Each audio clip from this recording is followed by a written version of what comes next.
All right, it's another Sunday. Guess I need to get the old Bible out. Hey, Elliot.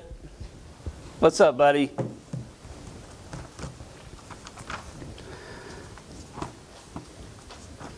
Well, I hope you had a joyful 4th of July.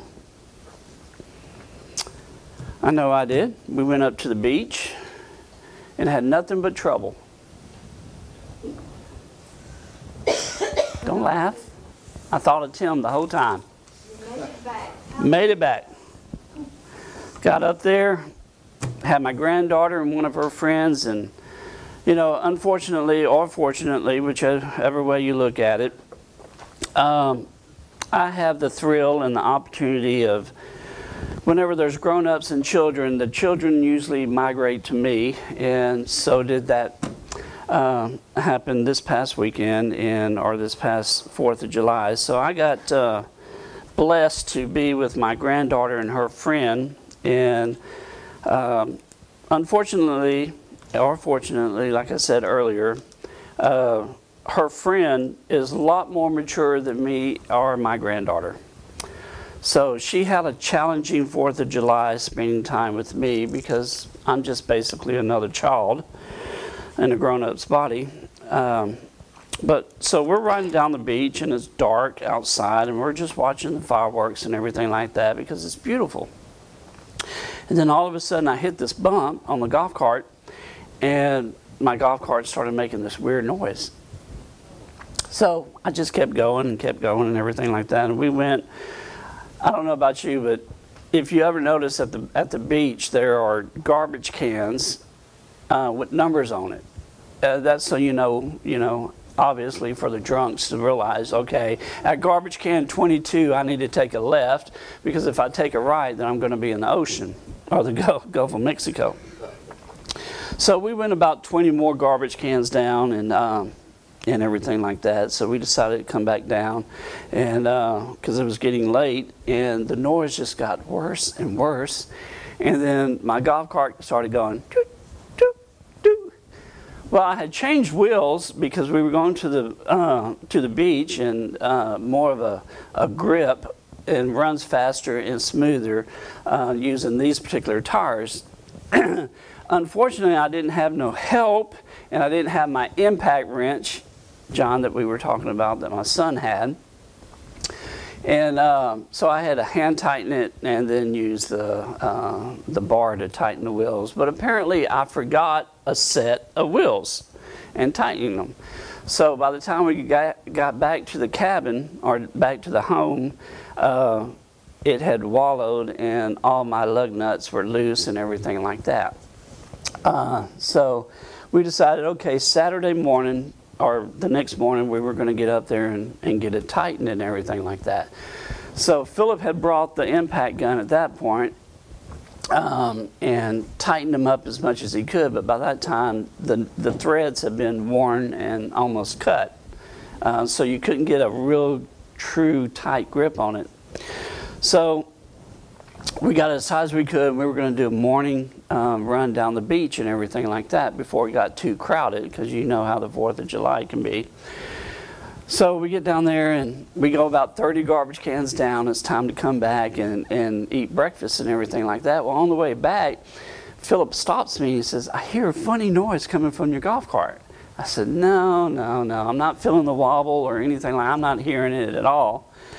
And everything like that. And then all of a sudden I hear this psss.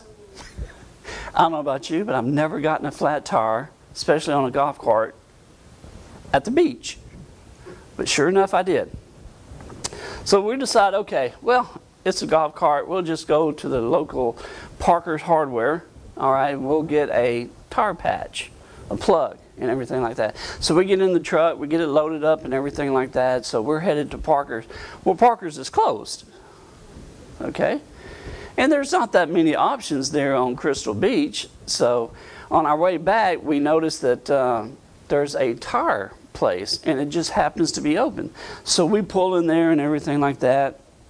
And he jacks it up and everything like that, and he takes it off and takes it into the shop, and they're in there doing something, and then he comes out and says, "Hey, you need a new tire on your trailer."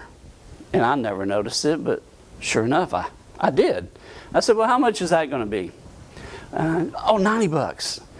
I said, okay, well, I can get them at Parker, not at Parker's, but I can get them at Home Depot, or I can get them at Lowe's for about $75. You know, the wheel and everything, not just the tire. So I opted not to do that, okay. So he brings the tire, and we're walking in there, and I'm ready to pay for it, and he says, we can't find a leak. I said, okay, even all right, I heard it, and I even felt it. We've got a leak somewhere. Well, we can't find it. Did y'all use some kind of, what is that, tar seal? Fix-a-flat. I said, no, we didn't, but I don't know about, you know, who we bought the golf cart from. Maybe they did previous. So anyways, he busts the tire. We're going to put a tube in it and everything like that, because I don't want any problems today. I want to go ride the golf cart with my granddaughter and have a good time. And so he puts that in and everything like that. Well, we get it fixed. We get out there, and everything's okay. The girls had fixed breakfast while we were gone. So the girls load up, and we're going riding again. And I don't know about you, but I love to watch people at the beach. Do y'all ever do that? I know my dad used to love to go to the mall and watch people at that point. But you get all kinds of people, all right? All kinds. And you can look at the people, and the Hispanics, they're very family-oriented, all right?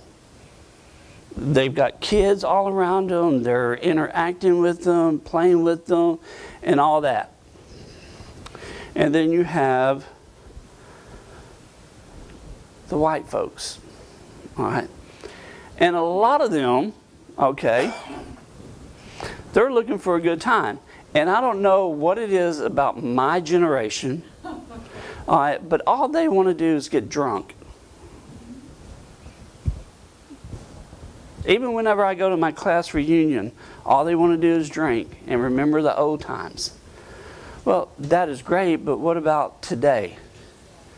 All right, what are you doing with your life today? And this is where it's going to bring me to my message. And the title of the message is, It's Borrowed.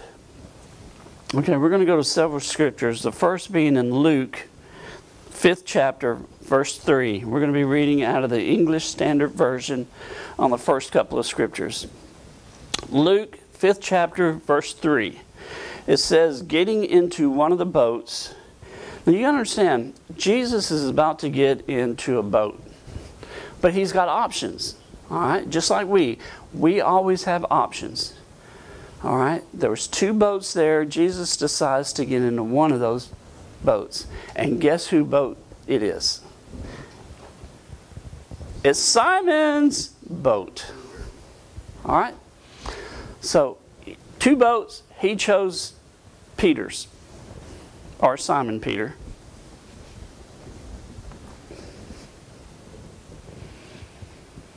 Getting into one of the boats, which was Simon's, he asked him to take out a little from the land, and he sat down and taught the people from the boat. He had an option. He chose Peter's boat. Now let's turn to 2 Corinthians, 4th chapter, verse 18. Matt, I have them flashed up on the TV, so just to get us through this, we'll go ahead and start reading. As we look into things that are seen, but to things that are unseen, for things that are seen are temporary, but the things that are unseen are eternal. Hebrews 13th chapter, verse 14, it says, for the world is not our permanent home. We are looking forward to a home yet to come. And then we're going to go all the way to Genesis, one of my favorite books. 2nd chapter, verse 7. It says, then the Lord formed man of dust from the ground and breathed into his nostril the breath of life. And the man became a living creature. Psalms 150, verse 6 says, let everything that breathes saying praise to the Lord and praise to the Lord.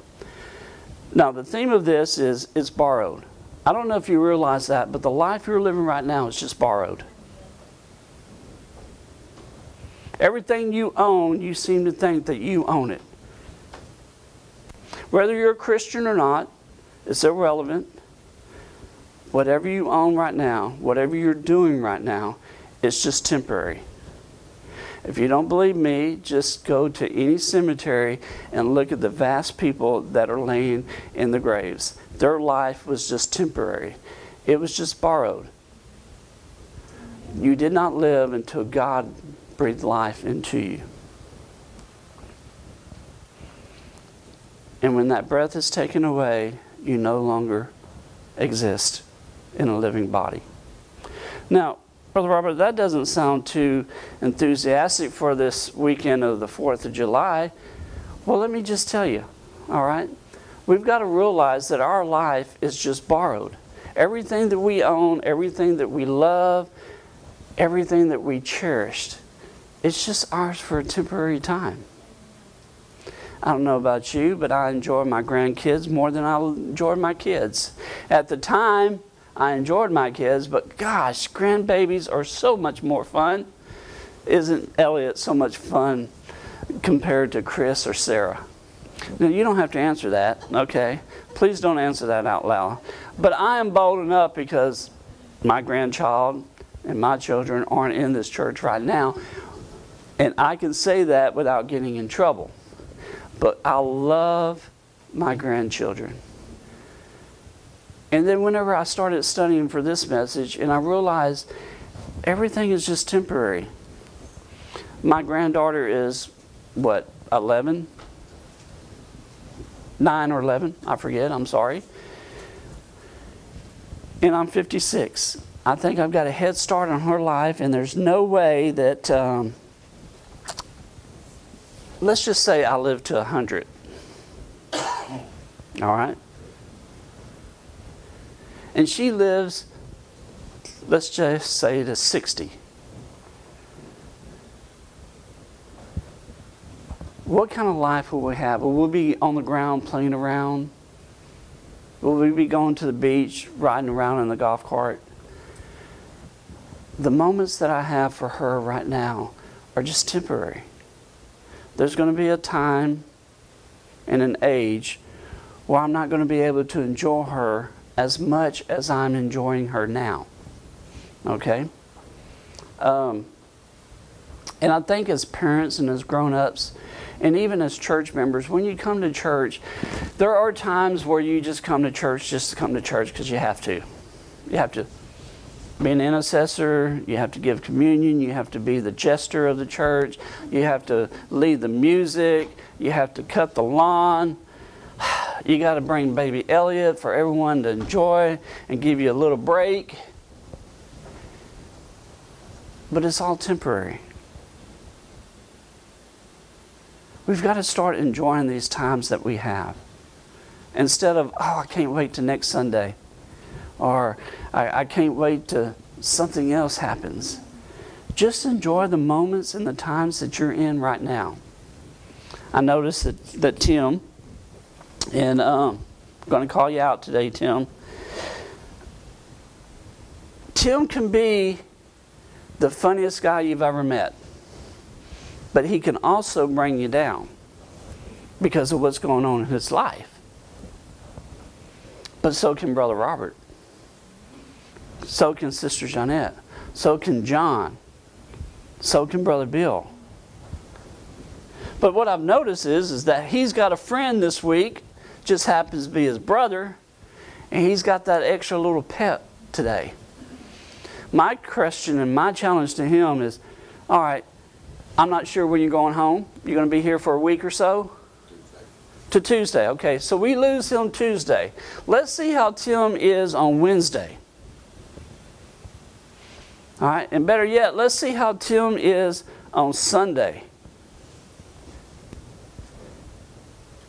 Is there going to be any difference? Is life burdens just going to overwhelm him? Is life burdens going to overwhelm you? Remember, this time is just borrowed. So make every moment count. Make it count with the people that you love, the people that you depend on, the people that frustrate you to no end.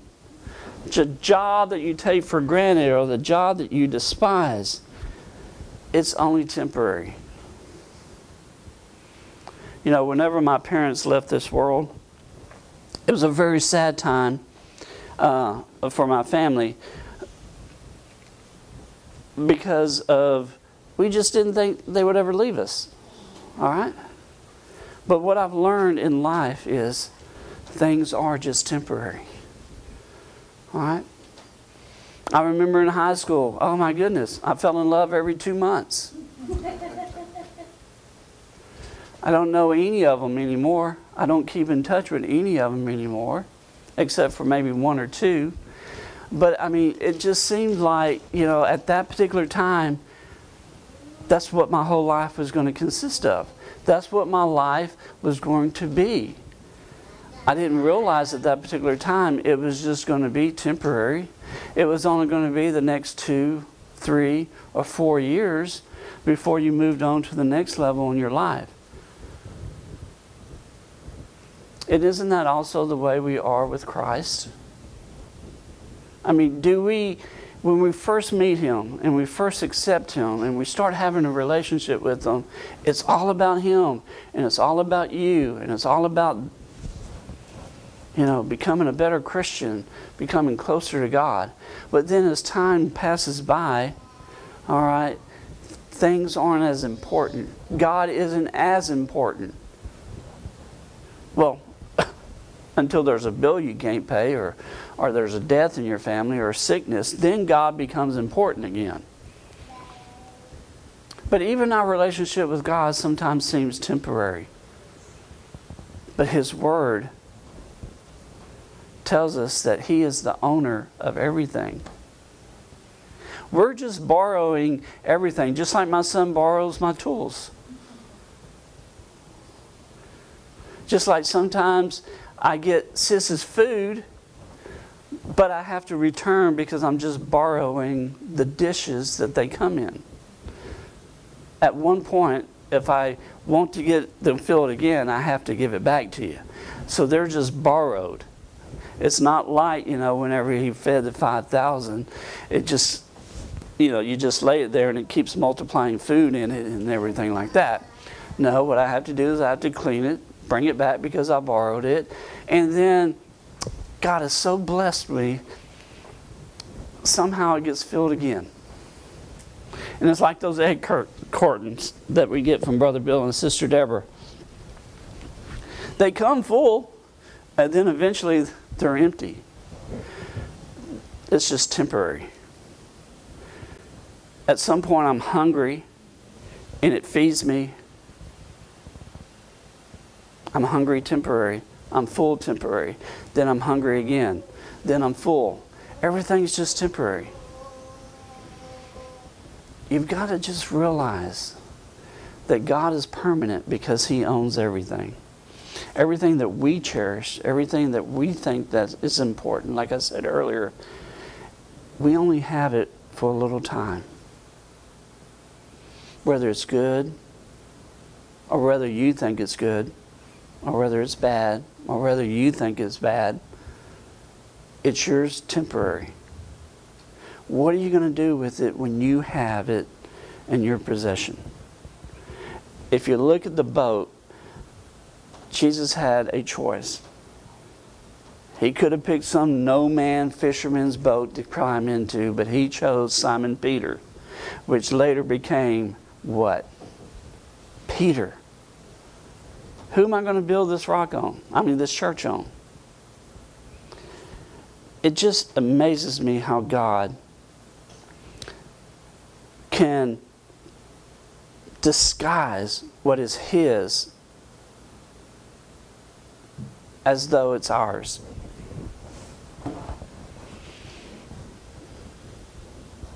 This church does not belong to the Keels. It doesn't belong to the Dempseys. It doesn't belong to any one person in here. We've said this from day one. This church is always going to belong to God. And as long as we continue to honor that, this church will always exist. And I'll be honest with you. I mean, I don't know which hurricane it was, but this hurricane had came to Silsbee, and it had destroyed a lot of things at this church. Even to the point where we were thinking about, all right, we're just going to have to abandon this and look what else. What else is God going to direct us to? What's the next building God's going to put us in? Because at that point, He had already put us in actually no place, and then a flower shop, and then a home, and then finally this place. But have you ever thought, all right, and it always seems like it's during hurricane season where you think of a building like this that was built, I don't know, 100 years ago. I don't even know how old this building is, but let's just say 80, 100 years ago. It wasn't built to survive hurricanes. So what if we would have all came back here and the hurricane would have wiped out the church? If you don't believe me, go to Jamaica. Those churches there that was completely wiped out. Go to Brownsville. Go to Corpus Christi. Go wherever you want to, where hurricanes have actually destroyed churches. So we're not guaranteed, just because we worship God, that this building that we worship in will survive a hurricane. But just suppose that the hurricane went more towards the northeast, and it came towards Sabine Pass and Galveston, and of course, you know, that's close enough for us, and it totally destroys this building. If we have our faith in this building, and we have our hopes and dreams in this building, they will be destroyed. But if we have our eyes and our faith and our hope and our love in Jesus Christ, we don't need a building.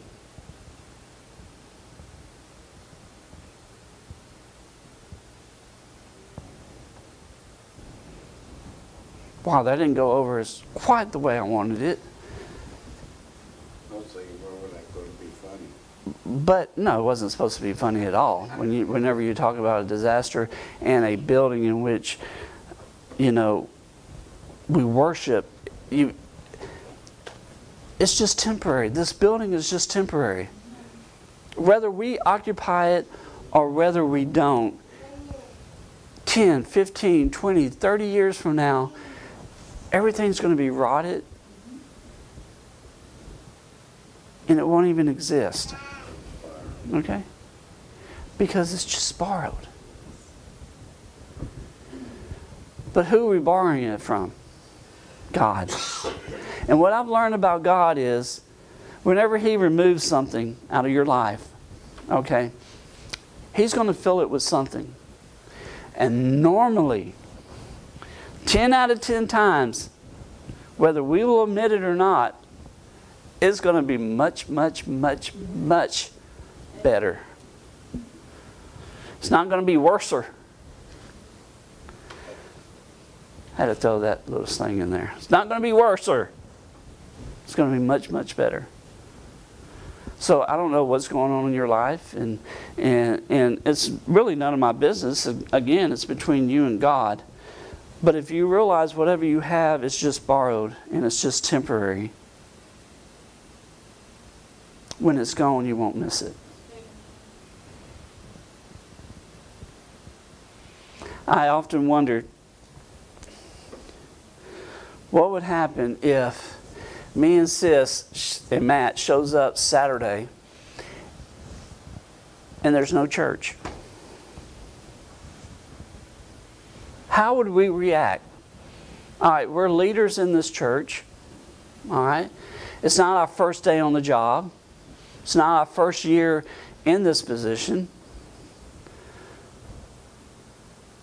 We'll still have all you. So what are we going to do? Well, I'll tell you what I would do, and I'm sure Sis and Matt would do the same thing. We're going to prepare as if it's still here. We'll get on the phone and say, hey, church has been relocated this Sunday to Sis's house, my house, the Dempsey's house, Tim's house in Kirbyville, maybe even Sarah and William's house, Miss Norman's house. Because we don't worship a building, we worship a living God. Although this is a place of pretty comfortable, you know what? Just think about having to go to church back then with God. I mean with Jesus. I mean, just think about it. No air conditioner, no central air and heat, no nothing. Not even a rotating fan that you can get at Walmart for $19.99. Nothing. All you had is the breeze and whatever contraptions they had back then. Right now it would be miserable because it's 100 degrees outside and it's almost noon. But would you have the attitude, it doesn't matter, we're still going to worship God? Okay, so now that we have driven the fact that everything that you own, love, and cherish is just borrowed. Your wife is borrowed, your children's borrowed, your job is borrowed, everything is borrowed. I don't know about you, but I have a release in my life that, you know what? It belongs to God. All right? I got to quit being so dramatic. So much drama in my life if things aren't going my way. God instructed and has allowed me to borrow something from Him. A job, a home, a family, children, friends, a congregation. I'm going to take care of what was lent to me the best way I know how. I'm going to enjoy every minute that I can. I'm going to enjoy whoever God sends my way. Sis was telling me after we had left yesterday after practice and everything like that, we had a not so friendly visitor.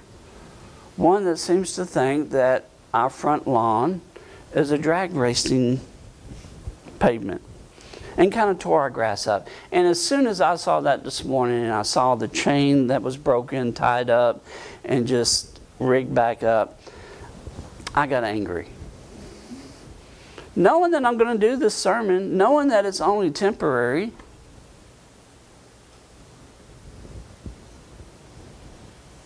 I got angry. And then as soon as Sis told me what had happened, well, I want to get on the surveillance camera and I want to get license plates and I want to get pictures and I want to go to the sheriff's department and I want to press charges and I want all this and all that. And then Sis leaves the room and everything like that, and obviously she knows how I feel about that. God says, chill out, dude.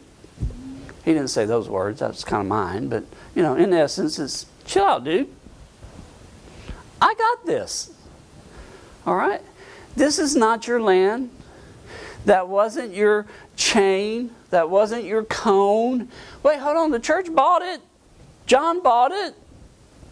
He upkeeps it. We all visit. We don't want to see some grass all tore up and everything like that. God, let me do something. Let me get someone arrested for this.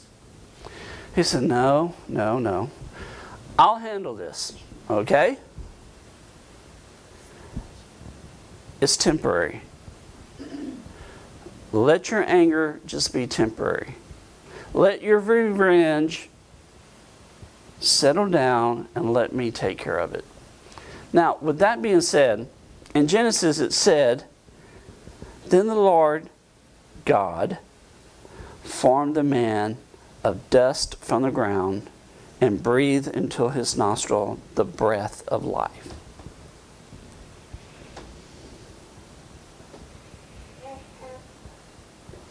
The breath that I have is just temporary. What is 56 years to God in reality?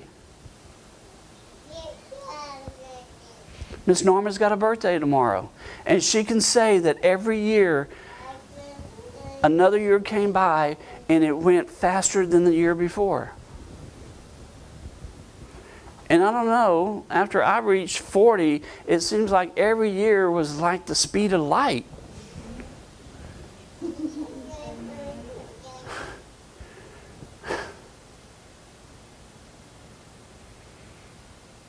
I don't know about you, but as a grandparent, as a parent, Christmas comes by, it seems like, I know it says once a year, but it comes by like 6 times a year now. Christmas gets here so quickly. I just got last Christmas paid off. I just got that credit card empty, or full, however you want to look at it.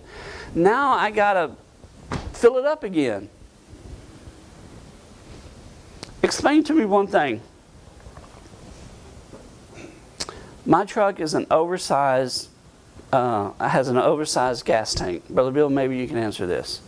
Okay, normally whenever I fill it up, or whenever the company fills it up, okay, I can go look at it tells you how many miles you have left, all right? And after I fill up, it usually says anywhere from 650. I've even seen it at 740 miles. That's how many miles I got left on that tank of gas.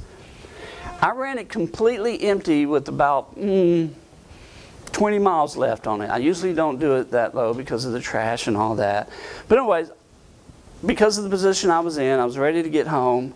I decided, okay, I'm going to wait till I get to Lumberton and fill up, which I had about 20 miles. I filled that up. It still cost me the same amount of money, but I only got 540 miles on a full tank.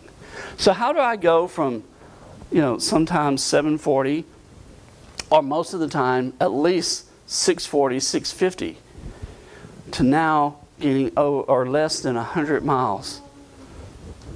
Well, I thought, okay, well, maybe I filled up in the evening. It was hot, whatever the case, because you get these internet things that say, if you fill up in the heat of the day, you won't get as good gas mileage or anything like that. So I decide I'm going to go first thing in the morning, okay, because I had some errands and stuff to run. And I ran off at least 100 miles from then to the time of me filling up. So I go to the gas station. It's cool in the morning. I mean, it's not even, 80 degrees yet. I get in there and I put some gas in it, and now I get less mileage than what I did before. So I don't know what's going on. But I said all that to say this. I don't care. It's only borrowed. It's not like it's coming out of my paycheck. It's not like I'm paying for it. Who cares if I'm getting 100 miles less? Well, obviously my company cares, all right? And I will have to explain that to them whenever they look at the gas bill and wonder, okay, whatever the case may be. But as far as me, it's only borrowed. Why get upset? Why get worried? Or anything like that? Why get worried about that tire on my golf cart? Oh my God, it only costs $50 to replace it and fix it. It's not that difficult. But I'm just going to make everybody around me miserable because things didn't work out the way I thought it would be. God didn't save me the way I thought God was going to save me. God's not doing what He said He was going to do, and I don't know why. Well, when I go outside and I get in that truck, I'm going to start it, and it's going to get me from point A to point B, and then it's going to get me from point B to point C, and then when I get back in it, it's going to get me again to point C to point D. And then I'm going to find out I worried about nothing. And then whenever it goes empty again, I fill it up, it's going to say, all right, you got 700 miles before you have to refill again. I said all that to say this. Don't worry about it.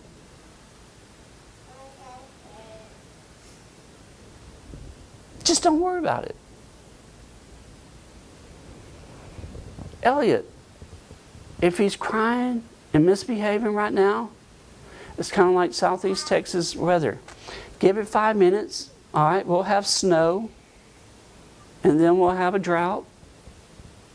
Then we'll have a hard freeze. And then we'll have 115 degrees. And then we'll have lunch at noon. Why worry about it? Everything's just borrowed. But take good care of what God's given you. All right? Y'all stand. You know...